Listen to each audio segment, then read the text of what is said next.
ఏడేళ్ల చిన్నారి హిమబిందు మృతి అనంతపురం జిల్లా కద్రిలో తీవ్ర ఉద్రిక్త పరిస్థితులకు దారితీసింది. పట్టణంలోని ఆడపాల వీధికి చెందిన రఘు రెండవ కుమార్తె హిమబిందును న్యూమోనియా రావడంతో స్థానిక పద్మావతి ఆసుపత్రిలో 2 రోజుల పాటు చికిత్స చేయించి పాపను ఇంటికి తీసుకెళ్లారు.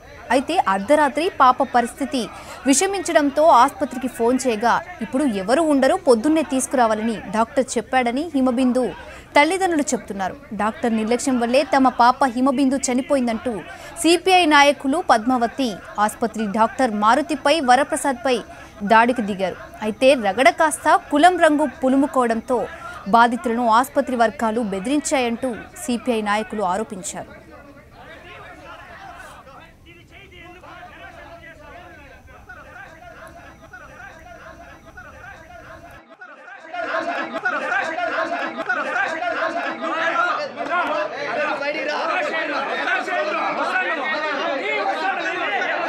తరచుగా చిన్నపిల్లల మరణాలు 6 నెలలకు ఒక తూరు జరుగుతూ ఉంది.